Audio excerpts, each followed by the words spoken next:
Node 00 is the gateway. It has no data collection responsibility at all. It just channels information from the network to the web.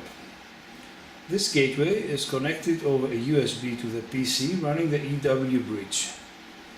You can see it here, the blue light.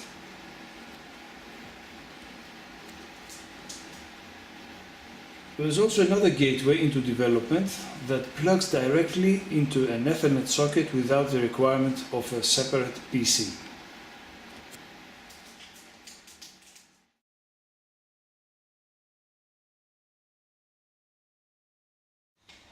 Okay, this is node number 1. This node is based on our baseboard design. What we have here is a typical baseboard to which we have connected an environmental extension board.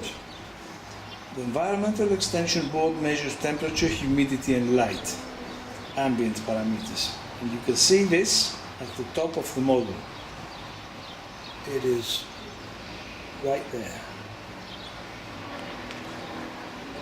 Now, besides the environmental extension board, we use also this module to connect to the pyranometer, which is on the top of the roof. You can see the cable of the pyranometer, this one here, coming from the roof, going to the white box, which is the pyranometer controller, and then we take the output of this box and bring it to our baseboard. Here at the back, 2 cables. So overall, this board transmits 4 sensor values. The 3 ambient parameters, temperature, humidity, and light intensity, as well as the irradiance, that is the power of electromagnetic radiation per unit area incident to a surface. Now we have placed this module in a pretty inconvenient place. As you can see, it is just right off a door frame. And the reason we have done this, and we have not installed the whole module up to the roof together with the pyranometer, is because we don't yet have an appropriate waterproof enclosure. So we placed it here near to the door to easily bring it in the building when it rains, as it does very often these days. So we have used these pyranometer values for validation and simulation of the photovoltaic and solar thermal system. And this is something that we're going to go into some good detail in another video.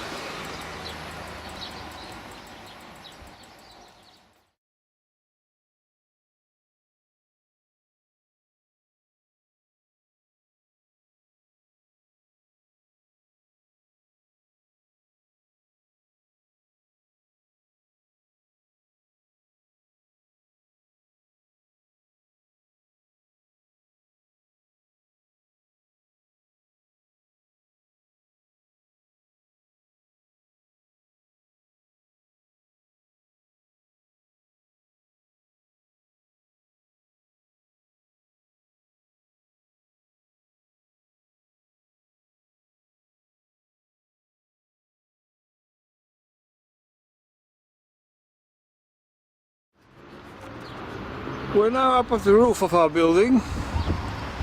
See a lovely sunset. What we have here is, on the one hand, 4 square meters of solar panels that heat up water in a tank. And this tank is not located here, it's located in the basement, as we will soon see. And the other thing that we have is our photovoltaic system. See these panels here, and these ones over here.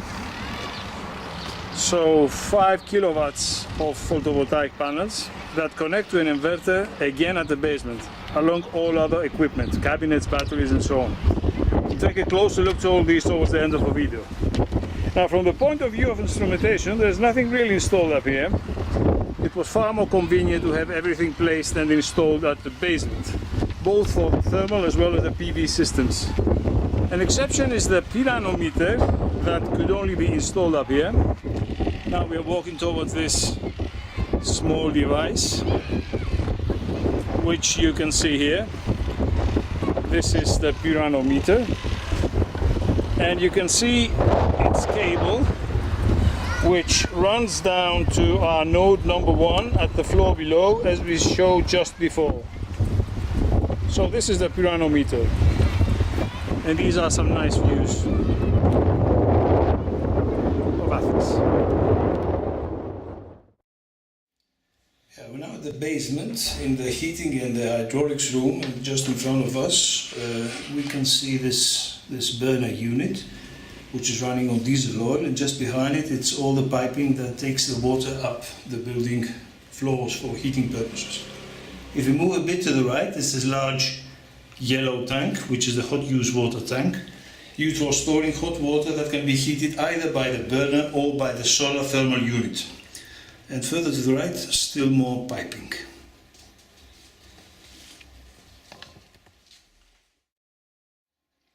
So let's take a look at the other side of the hot use water tank, where most of the instrumentation is installed. There are three water circuits, in fact, that are monitored in this room. The first one is the closed water circuit of the solar thermal unit on the roof. The second one is again a closed water circuit of the burner. And the third one is an open hot water abstraction circuit, piping, bringing the water from the city and taking it to the building for various hot water uses. So for every one of these three water circuits, we have installed a flow meter and two thermometers to capture the inlet and the outlet temperature. As an example, you can see the burner flow meter, which is this one down here. You can see the cable coming out from its red top and going into one of our nodes. As for the temperatures, most of them are on this side, and this is one. You can see here again one of these temperature probes, that one there, and the cable again running out of it and going to our nodes. So let's now see where our nodes exactly are. So our wireless nodes are placed on the top of this hot use water yellow tank, and each one of them is responsible for one of the three circuits. So each one of them captures the three signals, the flow and the two temperatures, and transmits them to the gateway. You can see here, this is number 5, the three signals coming in on this side. This is number 6, of exactly the same configuration, and this is number 4, where you can perhaps see that there's a small difference. There's also an extension board atop this module, and this extension board is responsible for also capturing and transmitting environmental conditions in this room to the gateway and then of course to the web database.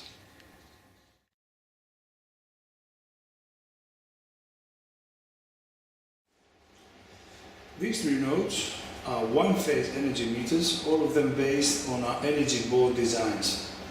They capture energy consumption and power flows on three electric devices. This one you see here in this cabinet, it's labeled as number 7 up here, and it reports energy data on a heat pump. The heat pump is located on the second floor. The rear energy sensor is a chip which is located on the other side, on the other surface of this board, so it's not possible to really see it. But if you want to look into more data on our energy board designs, a lot of information and illustrations can be found on our website.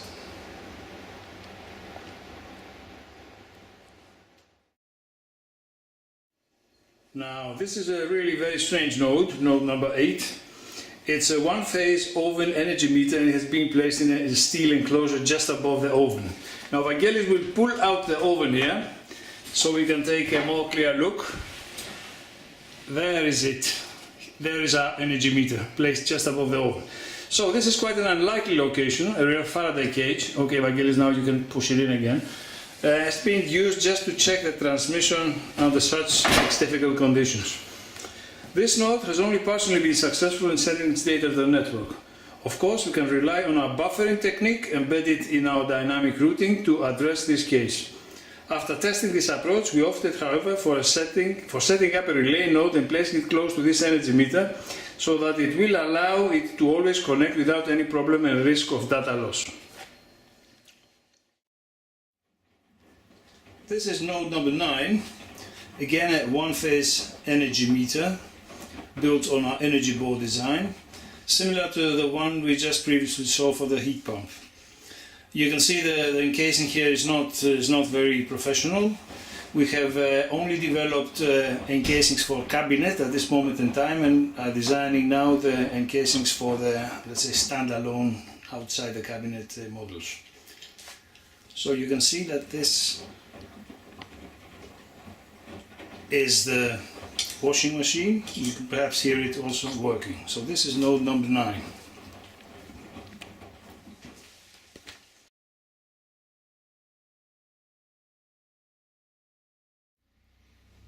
Okay, we're now at the basement of the building. This is the central electric cabinet of the whole building. And here we have placed a 3-phase energy meter based on our energy board designs. The energy meter is this box up here, top right. So there are 7 wires running into it, 3 bringing the energy in, 3 taking the energy out after it's been thoroughly measured, and 1, it's an earth wire. These wires are all at its bottom part here. Another thing that's interesting to note is this wire that we have deliberately left to run over the front cover of the energy meter. This plugs in on the energy meter. On the other hand, there's a USB interface, and this is a leftover from previous times when we used it to manually upload programs in the node memories. Currently, we have developed a new method, the so-called air flash method, that makes it possible to upload changes and new programs in the wireless meter, in this case, as well as in any other kind of node, of course. So we can upload these programs in a purely wireless way over the EW bridge and the attached gateway with no need to use this USB and to do the job in a manual and essentially tedious way. So because it's difficult to remove the cover here to look into the inside of the energy meter, you are advised to take a look into our website, where there's a lot of technical information and many illustrations providing a lot of insight into the exact design of this energy meter, as well as all the other kinds of energy meters that we have developed.